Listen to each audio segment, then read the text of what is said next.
Minute, huh? Good surroundings, everything good. Tomorrow we'll have, just because of the facilities and their game day, we'll have our walkthrough at a local high school indoor facility. It's 40-minute walkthrough. Then we'll travel tomorrow late afternoon. Any questions? Sean, what do you guys like about Bradley Roby? Well, look, we've known the player for a while. We spent a lot of time when he was coming out. The trick was there were 2 or 3 options, and man, I credit Mickey and Kai and those guys. He was definitely one of the guys. We just didn't know of his availability, and for us right now, we've already got 2/3, and there's a good chance that we might have a third one relative to a compensatory. And look, I said this, when a position is a must, you don't know when you're going to be able to fill it. You hope to be able to fill it earlier than later, but there's some things that took place this year that remind me a little bit of '06 in that you wouldn't remember, but man, we made a trade for Shanley, 1 preseason game to go, and then Semino, and 2 of our starting linebackers really were here for the first week of preparation to get ready for Cleveland. So we've had some roster changes, which is pretty common on the final cut down, but we're excited to get him. There's a handful of people that I know closely that have worked with him and coached him, and the feedback has been really good. Is that the comp pick that was in the trade, or is it the regular Pardon? pick? No, I think it's our pick. Wherever that, but I just know that, as we've discussed this, we had a strong feeling like, hey, there's a good chance we're going to have 3 threes. Is that a more involved process than people realize to get a cornerback? Because you're not the only team. Absolutely it is. Absolutely it is. Look, they're hard to find in the normal off season. Obviously, it becomes more difficult to find as you get to your roster cutdowns. And so he's got 1 more game where he can't play, and then he'll be up and ready to practice and everything next week. That kind of cat and mouse game when you kind of just waiting and trying to find the right. Yeah, look, there was a lot. I couldn't go through it all with you, but there were a lot of discussions with Houston and then a few other teams, and this one worked out, and we felt real good about it. Is there anything you guys have learned from just Eli Apple and Janoris bringing them in on the fly and just being able to get someone settled in really quickly at that position? Well, I would say this.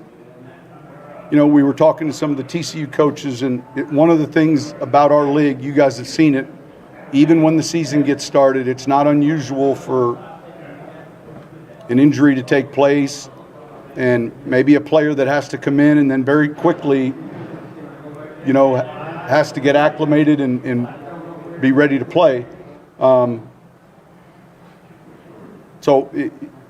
The player who has good football instincts and a good football IQ, obviously that transition is smoother. But it's happened before at other positions, and it's a little bit of the nature of our league relative to the roster size. Now we've got an expanded practice squad, and so that is I think helped teams. But I think that's. It's not as you're going to look at Baltimore being the same position, where they're teaching running backs maybe that haven't had a lot of work or reps. It's a little bit like our league. Well, just dealing with the suspension, are you able to communicate with them at all? Yeah. Okay. Yeah, no, absolutely. We communicate with them. There's a list of things he can and can't do. But yeah, he arrived and we met him, and he can't be at practice, can't be lifting with our players, but he's with us. Sean, you've been you appreciate the team in the city relationship, and giving back to the relationship. James talked the other day about does it feel all be right to talk about like? if you go back all the way to our first year in 06, it was overwhelming, and everyone that came to play and came to coach didn't really appreciate maybe what we were getting into, and then very quickly we saw how important it was, and the relationship even grew, I think, even a little stronger. That was an important year relative to Katrina recovery, and so there's a toughness and a resolve to our community that is unlike anywhere else I've been. We battled through tough times last year in COVID, and so it's great to see that continue with a completely different roster, really, of players. Do y'all plan on staying here next week to practice too? The plan is, and we had to make that decision 2 days ago, but we'll be back here with a very similar routine. We just kind of take it 1 week at a time. Yeah, for sure. So I know I asked you this 5 years ago too, but what do you sort of remember about 9/11 when you went to the Giants? 9/11. So I was with the Giants. I remember everything about it. We played, it was the opening game of the season. We played on the road Monday night against Denver, and it was their first home game in their new stadium.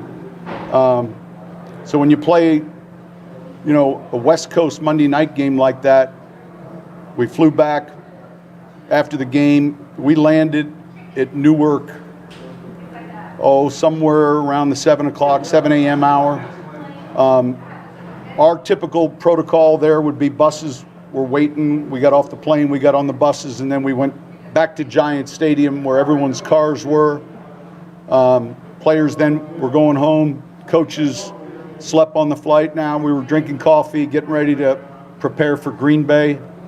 And we didn't know, but the plane that, I think it was Flight 93 that went down outside of Pennsylvania, that plane was boarding right near us when we landed.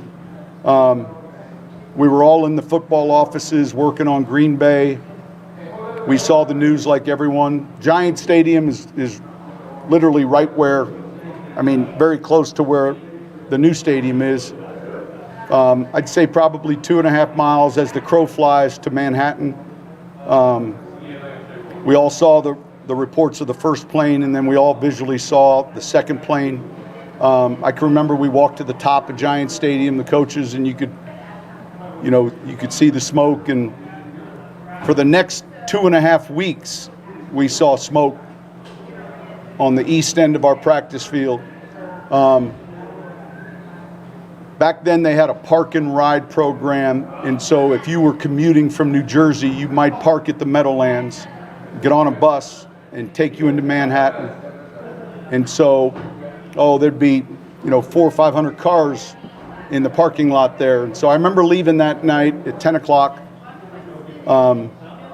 getting in my car and seeing so many of those cars still parked there. Either, many of the people didn't get back to their cars. And then I also remember getting on the highway and seeing a lot of people like literally walking, like they had almost come through the Lincoln Tunnel. I was living in Wayne, New Jersey at the time. That was Tuesday morning. Wednesday, there was a lot of uncertainty relative to the games. Thursday, the games were officially canceled. And then our next game, we traveled to Kansas City. And there's a great picture of everyone in the locker room after the game. I don't think there was anyone that didn't, have a neighbor or someone that had a story relative to that event. I can recall Ernie Accorsi telling us they had gotten a voicemail from a season ticket holder that, the wife had gotten the husband tickets to the Broncos game, as a gift. Otherwise, he would have been at work. Those towers really are more like cities. And on any given day, there might be people in those cities that never were there, and then people that were always there weren't. That's how, big and enormous they were. And So we were that close to it all. And, yeah, I remember everything like it was last week. Is it hard to believe it's been 20 years? Yeah, it is. You know, it's interesting. In a lifetime, you have these events that take place, and you know, our parents had Pearl Harbor. Maybe at least mine did. My parents, if they were alive, would be in their 90s now. So, you know, as a young coach, to experience that, and then later, you know, come on the aftermath of Katrina and be involved in the Gulf oil spill. Just a lot of events that you know, that it's for me it's easy because I think of where I was coaching in the year. You know what I mean? And that's how I just remember the 9/11 that whole weekend, because we were a road team and we were, you know, coming back in the morning. But it doesn't seem like it's been 20 years though, and that, you know. But is it tomorrow the anniversary? Yeah. So that was tough. I mean, it was tough being there. It was tough for anyone, though. It didn't matter if you were there or not. We were just very close to it. I think a handful, or most of the tickets that were purchased by the terrorists that was, you know, literally 2 miles from 3 miles in like Little Fall, a small town near where I lived. You know, at a travel agency there. So. You know, I thought our league made the right decision, obviously, and then it impacted us and the Jets, I think, more than the other teams, just because, you know, we were right there, and, you know, with all the responders, whether that was the policemen, the firemen, paramedics, everyone that was involved. I just saw that documentary that was on Netflix. You haven't watching that? I just watched Spike Lee's. Yeah, that was interesting. I didn't realize how many people were taken off the island by boat, you know, and just because look, at that moment you really didn't know what was next, and you know, there was a lot of uncertainty. You say you saw the second plane hit? No, well, I saw it on TV like we all did. Remember, you know, the unique thing about the second plane is, you know, when this was me, my vantage was, we saw there was a plane. No one, you know, at first you thought it was a smaller plane that gone into one of the high rises by accident, so you couldn't reference the enormity of the first crash. And then while you were watching this, if you just happened to be watching a live feed, you saw the second jet, and then at that moment you realized it was much different than an accident with a small plane. That was on TV, and then again, you know, we're right outside the Lincoln Tunnel, and I mean, it wasn't that, I don't even know if it was 2 miles away, probably, give or take. All right, thank you guys. I don't know how you. Yeah, you can't ask anything else.